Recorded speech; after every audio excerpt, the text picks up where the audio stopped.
अस्सलामुअलैकुम व्यूवर्स, कैसे हैं आप सब लोग। उम्मीद करती हूँ कि सब ठीक ठाक होंगे और सभी अपनी फैमिलीज़ के साथ बेहद खुश होंगे। तो चलिए जी, आज की हम लोग रेसिपी स्टार्ट करते हैं। बिस्मिल्लाहिर्रहमानिर्रहीम। आज हम लोग बनाने वाले हैं चिकन निहारी। बहुत ही यमी, बहुत इजी और बहुत ही क्विक तैयार होने वाली और बिल्कुल टेस्ट ऐसा जैसे हम लोग बाहर से निहारी खाते हैं।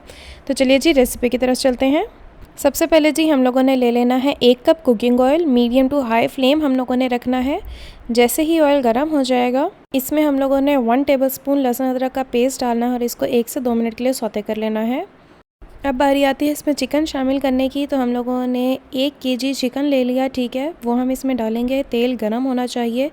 मीडियम टू हाई फ्लेम पे हम लोगों ने इसकी अच्छे से भुनाई कर लेनी है फॉर अराउंड 10 टू 12 मिनट्स, ठीक है। शुरू में जो चिकन है उसका कलर वाइट होगा और आहिस्ता आहिस्ता जैसे हम भुनाई करते चले जाएंगे, इसका कलर जो है वो थोड़ा सा डार्क ब्राउन की तरफ चला जाएगा। यहाँ पे 12 से 15 मिनट हो चुके हैं। अब बारी आती है इसमें स्पाइसेस शामिल करने की, जो कि कुछ यूँ हैं। 1.5 टीस्पून लाल मिर्चों का पाउडर, 1 टेबलस्पून धनिया पाउडर। अब जी इसको हम लोगों ने अच्छे से मिक्स कर लेना है और साथ ही साथ हम लोगों ने प्रिपेयर करना है निहारी मसाला। हम वो भी घर में ही प्रिपेयर करेंगे, जिसके लिए कुछ स्पाइसेस यूँ हैं। 1 टेबलस्पून सौंफ, 1 टेबलस्पून ज़ीरा, 1 टेबलस्पून काली मिर्चें, 3 सब्ज़ इलायचियाँ, 3 बड़ी इलायचियाँ, 5 से 6 लौंग और 1 टीस्पून या 1 टेबलस्पून के करीब आप लोग इसमें नमक शामिल कर लें। नमक आप लोग अपने हिसाब से कम या ज़्यादा भी कर सकते हैं। इनको अब हमने अच्छे से ग्राइंड कर लेना है और एक पाउडर प्रिपेयर कर लेना है। अब जी हम इसमें थोड़ा सा पानी शामिल कर लेंगे और साथ ही साथ हम लोग इसके अंदर डालेंगे निहारी मसाला। इसको दोबारा से हम लोगों ने मिक्स कर लेना है, ठीक है। मीडियम टू लो फ्लेम पे हमने इसको पकाते चले जाना है। 5 मिनट मज़ीद हो गए थे भुनाई करते हुए। अब बारी आती है इसके अंदर दही शामिल करने की, ठीक है। तो हम लोगों ने हाफ़ कप के करीब इसमें दही शामिल करनी है और मज़ीद इसकी भुनाई करेंगे 2 से 3 मिनट के लिए। यहाँ पे भुनाई कंप्लीट हो चुकी है, ऑयल ऊपर आ चुका है, ठीक है। अब बारी आती है इसके अंदर पानी शामिल करने की। तो हम लोगों ने मेजरिंग कप्स का इस्तेमाल करना है और 6 कप हम लोगों ने इसके अंदर पानी का शामिल कर देने हैं। अब हम इसको ढक के रख देंगे, ठीक है, मीडियम फ्लेम पे फॉर अराउंड 25 टू 30 मिनट्स।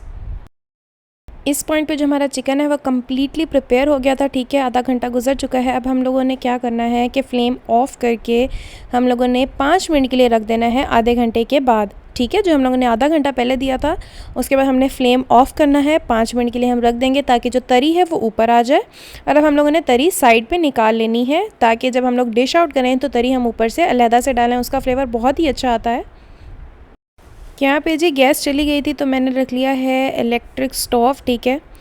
अब हम लोगों ने निहारी को कर लेना है गाढ़ा। उसके लिए हम लोगों ने पहले ले लेनी है मैदे की स्लरी, ठीक है। उसके लिए मैंने मैदा ले लिया 3/4 कप। उसके अंदर मैंने पानी शामिल किया और उसकी स्लरी प्रिपेयर कर ली। आहिस्ता आहिस्ता हम लोगों ने स्लरी ऐड करनी है और चम्मच हिलाना है। It's totally up to you कि आप लोगों को कितनी थिक निहारी पसंद है। हम लोग ज़्यादा थिक खाते हैं तो मैंने सारा ही मिक्सचर इसके अंदर पोर कर दिया है और चम्मच मैंने हिलाया है, ठीक है। आप लोगों को जिस हद तक गाढ़ी निहारी पसंद हो आप उतना ही स्लरी को शामिल करेंगे, ठीक है, और उस पॉइंट पे आप आगे छोड़ देंगे। अगर आप लोगों को लगे कि आप लोगों ने निहारी ज़्यादा गाढ़ी कर लिया तो आप लोग उसके अंदर पानी भी शामिल कर सकते हैं और उसको मज़ीद रख सकते हैं। और हम लोगों ने जब स्लरी पोर करनी है तो उसके बाद हम लोग इसको ढक के रखेंगे 5 मिनट्स के लिए। हमारी निहारी यहाँ पे कंप्लीट है, ठीक है। इसको हमने करना है डिश आउट और हम इसको करेंगे इंजॉय। ये है हमारी डिश की कंप्लीट एंड फाइनल लुक। ऊपर से हम लोगों ने इस पर तरी डालनी है, जितनी भी आपको रिक्वायर्ड हो, जितनी भी आपको अच्छी लगती हो उस हिसाब से तरी डालें, ठीक है। खमीरी रोटियों के साथ इसको इंजॉय करें। इस ईद पे ज़रूर बनाएं, चाहे आप बीफ के साथ बनाएं चाहे चिकन के साथ, दोनों ही तरह बहुत अच्छी बनेगी। हम मिलेंगे मज़ीद ईद रेसिपीज़ के साथ, मज़ीद मज़ेदार रेसिपीज़ के साथ। तब तक मुझे लाइक, शेयर और सब्सक्राइब करना मत भूलिएगा। मुझे अपनी दुआ में याद रखिएगा। टिल देन, अल्लाह हाफिज़।